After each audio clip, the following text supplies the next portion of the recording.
यार दोस्तों, तो कैसे हैं आप लोग। मैं उम्मीद करता हूं कि आप लोग बहुत ही अच्छे होंगे, बहुत ही मस्त होंगे। तो दोस्तों, एक कंफ्यूजन बहुत दिनों से था सर कि सारणी 3.4 जो है क्लास 10th मैथ का सारणी 3.4 जो है उसमें बहुत सारे कंफ्यूजन रहते हैं कि दो चर वाले रैखिक समीकरण का युग्म है ना, वो सर उसका ग्राफ प्रतिच्छेदी है या समांतर है और या संपाती है। इसमें बहुत ज्यादा ही कंफ्यूजन रहता है। उसके बाद दूसरा कंफ्यूजन जो रहता है सर कि इसके कितने हल होंगे, एक हल होंगे कि कोई हल नहीं होंगे कि अनंत हल होंगे। तो इस डॉट को आज हम इस वीडियो के माध्यम से दूर करने वाले हैं। तो जो स्टूडेंट इस वीडियो को पहले मतलब इस टॉपिक से क्लियर है, मतलब जो भी स्टूडेंट ज्यादा तेज है तो उसको ये लगता होगा कि सर ये कौन सा टॉपिक है, ये तो बहुत ही आसान टॉपिक है, कोई दिक्कत नहीं है, सिर्फ कंफ्यूजन दूर करना है क्योंकि हम कंफ्यूज हो जाते हैं। तो आइए वीडियो को शुरुआत करते हैं। वीडियो को शुरुआत करने से पहले एक रिक्वेस्ट है कि अभी तक वीडियो को लाइक नहीं किया है तो वीडियो को लाइक करें, चैनल को भी सब्सक्राइब कर दीजिए और उन दोस्तों को भी शेयर कीजिए जो आपके बहुत ही प्यारे हैं। तो आइए बिना देर किए हुए इस वीडियो को शुरुआत करते हैं। तो यहाँ पे लिखे है, सारणी में दिया गया है 3.4। सारणी कौन सा है सर? तो सारणी है 3.4। कौन सा सारणी सर? तो 3.4। ये मैथ एनसीईआरटी मैथ के सारणी 3.4 को हम समझाने वाले हैं। तो यहाँ पे लिखे हैं समीकरण, ये दो चर वाले रैखिक समीकरण का यहाँ पे युग्म लिखा गया है। उसके बाद ग्राफ है, उसके बाद कितने हल होंगे वो लिखेंगे और यहाँ पे लिखेंगे क्या सर? तो ये इसका हल कैसा होगा ये हम लिखेंगे। तो सबसे पहले इसको जो हम इसका जो ग्राफ लिखते हैं ना वो कैसे देख के लिखते हैं, तो किसके तुलना करके लिखते हैं सर? इसमें a1 बट्टा a2 के तुलना करके एवं b1 बट्टा b2 एवं c1 बट्टा c2 का जब हम तुलना करते हैं ना, जब हम इसका तुलना करते हैं तब हमको पता चलता है कि इसका ग्राफ कैसा होगा, इसके कितने हल होंगे और इसका जो हल होगा वो कैसा हल होगा। तो यहाँ पे सबसे पहले हम देख लेते हैं, यहाँ से a1 कितना हो जाएगा सर? तो a1 नहीं कुछ है, ये क्या है? ये चर है और अचर इसके साथ एक है, नहीं कुछ है तो एक है। और b1 कितना हो जाएगा सर? तो b1 हो जाएगा, कितना हो जाएगा? तो यहाँ पे देखिए माइनस का 2 है। उसके बाद c1 का बात करें, अब यहाँ पे देखिए यहाँ पे क्या हो जाएगा, जीरो इधर भी करेंगे तो माइनस रहे या प्लस रहे, मतलब शून्य प्लस भी नहीं है और माइनस भी नहीं है। इसको केमिस्ट्री की भाषा में क्या बोला जाता है? उदासीन बोला जाता है। तो यहाँ पे हम c1 मान लेते हैं, कितना है सर? 0 है। उसके बाद यहाँ क्या हो जाएगा, a2 कितना हो जाएगा सर? तो a2 हो जाएगा सर 3 और b2 कितना हो जाएगा? तो b2 होगा 4 और c2 कितना हो जाएगा सर? तो c2 होगा आपको कितना है? माइनस का 20। अब इस चीज का हम तुलना करते हैं। तो यहाँ पे जब हम तुलना करते हैं तो यहाँ पे पाते हैं क्या, a1 बट्टा a2 बराबर कितना हो जाएगा सर?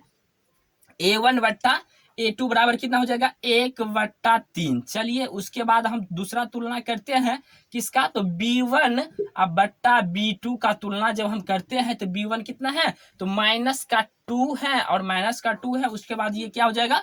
4 हो जाएगा। तो इसको जब हम कैंसिल किए तो यहाँ 2 1 जा 2 और 2 2 जा कितना हो जाएगा सर? 4 हो जाएगा।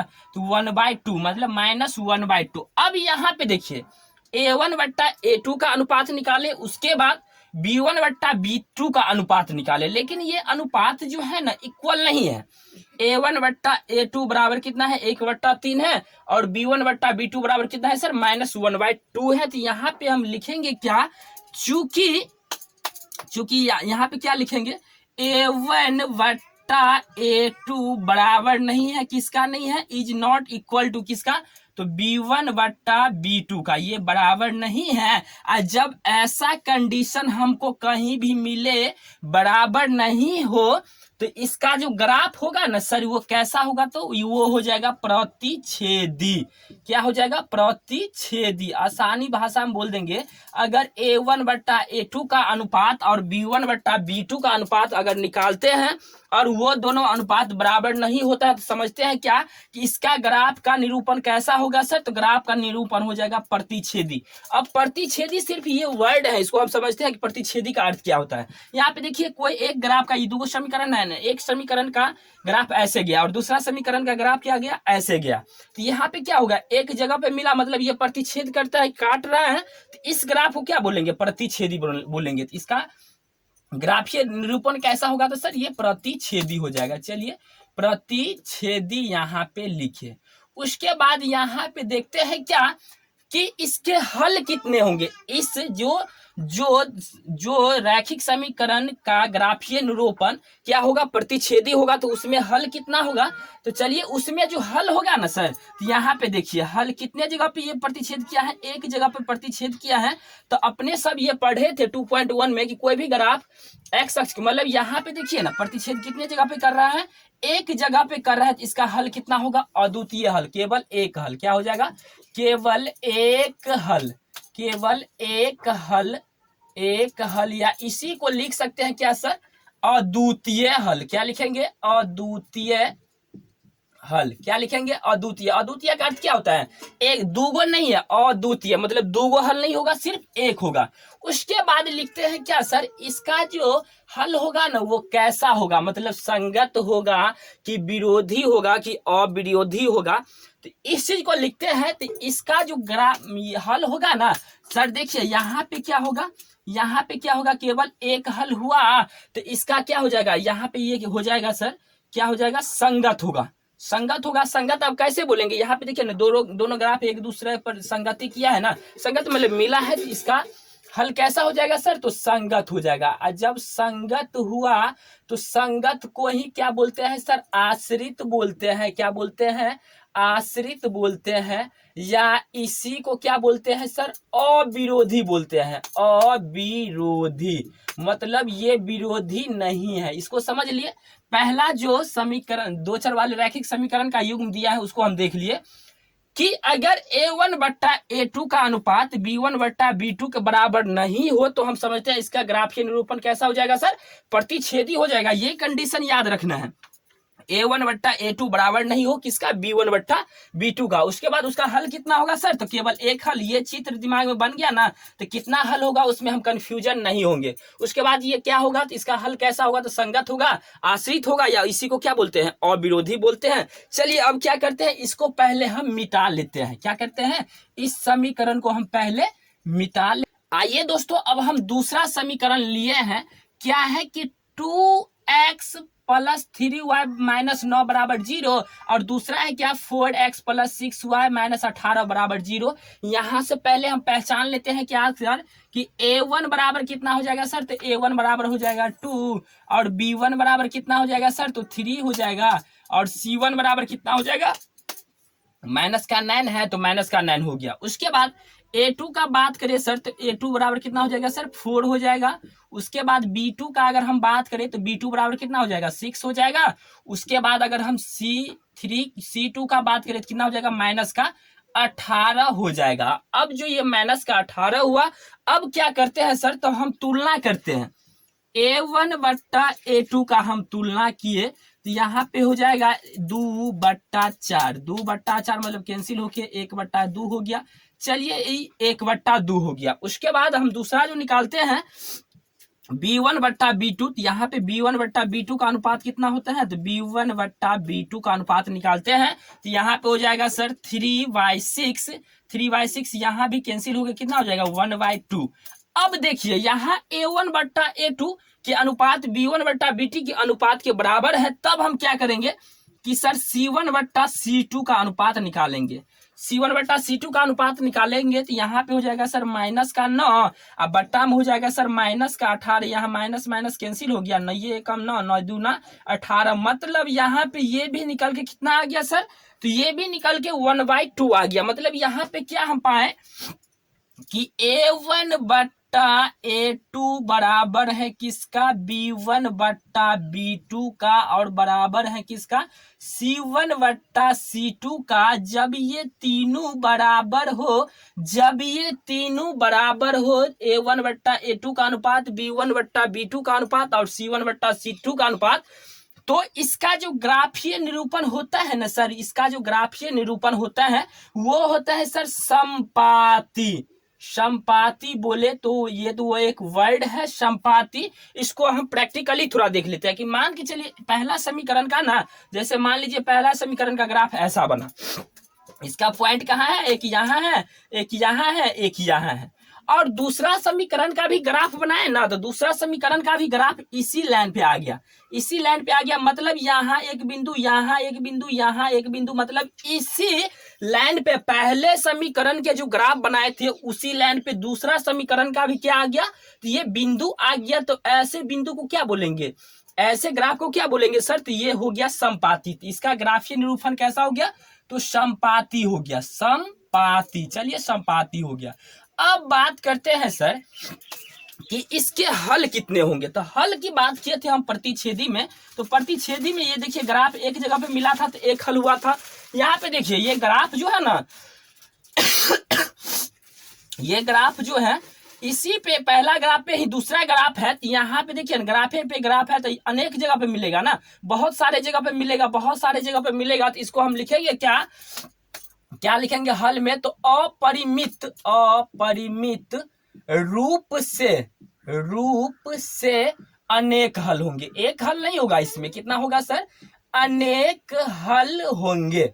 कितना हल होंगे, अनेक हल होंगे।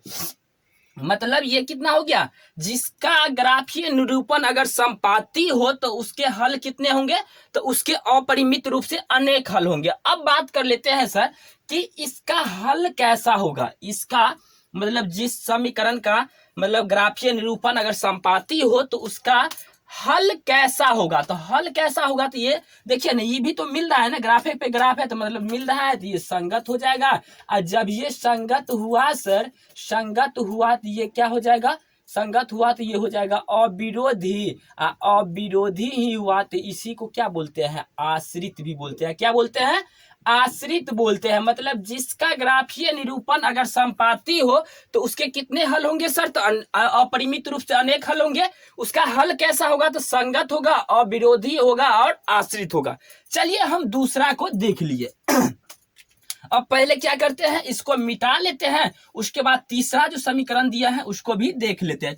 फ्रेंड्स आइए अब तीसरा जो समीकरण दिया गया है यहाँ पे, तीसरा समीकरण है सर क्या, कि x प्लस 2y माइनस 4 बराबर 0, और दूसरा समीकरण दिया गया है 2x प्लस का 4y और माइनस का 12 बराबर 0 दिया गया। यहाँ सबसे पहले क्या कर लेते हैं सर कि a1 निकालते हैं तो कितना हो जाएगा, ये चर है तो यहाँ पे क्या हो जाएगा, अचर संख्या 1 है, कुछ नहीं है। तो उसके बाद b1 का बात करें तो b1 कितना हो जाएगा सर, तो प्लस का 2 हो जाएगा। और c1 की बात करें तो cn कितना हो जाएगा, तो माइनस का 4 हो जाएगा। उसके बाद यहाँ पे हम बात करें तो यहाँ पे क्या हो जाएगा, ये हो जाएगा a2 बराबर कितना हो जाएगा, 2 हो जाएगा। और b2 बराबर कितना हो जाएगा, b2 बराबर हो जाएगा 4। और c2 बराबर कितना हो जाएगा, तो c2 बराबर हो जाएगा माइनस का 12। अब यहाँ पे क्या करते हैं, पहले इसका अनुपात निकालते हैं। तो अनुपात निकालते हैं तो a1 अनुपात a2 निकालते हैं तो सर 1/2 आएगा। चलिए 1/2 आया। उसके बाद क्या करते हैं सर, b1/b2 का अनुपात निकालते हैं। किसका, तो v1/b2 का अनुपात निकालते हैं तो ये हो जाएगा 2/4। तो 2/4 बोले तो 1/2, मतलब ये भी कितना आ गया, 1/2 आया। उसके बाद अगर हम c1/c2 निकाले, c1/c2 का अनुपात निकाले तो ये हो जाएगा सर कितना हो जाएगा, माइनस का 4 बट्टा में माइनस का 12, ये माइनस माइनस कैंसिल हो गया, 3/4 कितना हो गया सर, 3/4 हो गया। अब यहाँ पे क्या देखते हैं सर कि हम इस तीनों का जो अनुपात को तुलना करते हैं तो यहाँ पे क्या आता है कि a1/a2 का अनुपात बराबर है किसका, b1/b2 का। अनुपात बराबर नहीं है किसका, तो c1/c2 का। मतलब इसके अनुपात से ये बराबर नहीं है। तो इस समीकरण का जो ग्राफीय निरूपण होगा ना सर, इस समीकरण का जो ग्राफीय निरूपण होगा वो हो जाएगा सर कैसा हो जाएगा, तो समांतर हो जाएगा। समांतर कैसा हो जाएगा सर, समांतर हो जाएगा। अब समांतर देखते हैं, समांतर रेखाएं होते हैं ना, समांतर मतलब इसमें जो अंतर है ना, दूरी जो है ना हमेशा क्या रहेगा, समान रहेगा, मतलब बराबर रहेगा। तो इससे ये होता है कि मतलब ये कहीं पे ये ग्राफ मिलेगा नहीं, तो ये हो गया समांतर। तो इसका ग्राफीय निरूपण कैसा होगा सर, तो समांतर हो गया। तो समांतर यहाँ पे लिख लेते हैं कि इसका ग्राफीय निरूपण कैसा हुआ, समांतर हो गया। उसके बाद बात करते हैं कि इसके हल कितने होंगे। हल क्या होता है कि जो मतलब दो ग्राफ जो बनता है तो दोनों ग्राफ जितने बिंदु पर मिलते हैं वही उसका हल होता है। तो यहाँ पे तो ये दोनों ग्राफ है ना, कहीं पे मिल भी नहीं किया, तो कहीं नहीं मिला तो इसमें क्या हो जाएगा, कोई हल नहीं होगा। क्या हो जाएगा, कोई हल नहीं, कोई हल नहीं होगा, कोई हल नहीं होगा। जिसका ग्राफीय निरूपण समांतर होगा उसका कोई हल नहीं होगा। अगर बात करें हल की, हल कैसा होगा, तो हल हो जाएगा सर, हल होगा ही नहीं तो इसमें क्या हो जाएगा, जब हल होगा ही नहीं तो ये क्या हो जाएगा, असंगत हो जाएगा। कहीं पे मिलवे नहीं किया तो क्या हो जाएगा, असंगत हो जाएगा। और संगत को क्या बोलते हैं, विरोधी भी बोलते हैं। क्या बोलते हैं सर, विरोधी भी बोलते हैं। तो इस प्रकार से हम देख लिए सारणी 3.4 को। तो पहले एक बार रिकॉल कर लेते हैं। क्या कर लेते हैं कि अगर सर A1/A2 बराबर नहीं हो किसका, B1/B2 का, तो क्या हो जाएगा सर, संपाती क्या हो जाएगा, प्रतिच्छेदी हो जाएगा। इसका ग्राफीय निरूपण क्या हो जाएगा, प्रतिच्छेदी होगा, केवल एक हल होगा। उसके बाद A1/A2 बराबर हो जाए B1/B2 का, बराबर हो जाए C1/C2 का, तो कैसा हो जाएगा, तो ये संपाती हो जाएगा। और संपाती होगा तो क्या हो जाएगा, अपरिमित रूप से अनेक हल होगा। और A1/A2 बराबर हो जाए B1/B2 का, लेकिन बराबर नहीं हो किसका, C1/C2 का, तो क्या हो जाएगा, ये इसका ग्राफीय निरूपण कैसा आएगा, समांतर हो जाएगा। समांतर होगा तो कितना, कोई हल नहीं होगा। तो इस प्रकार से मैं उम्मीद करता हूं, मैं आशा करता हूं कि ये वीडियो आपको बहुत ही पसंद आए होंगे। अगर वीडियो पसंद आए तो वीडियो को लाइक करें, चैनल को सब्सक्राइब करें, दोस्तों के साथ शेयर करें। फिर मिलते हैं नए टॉपिक के साथ अगले वीडियो में, तब तक के लिए धन्यवाद।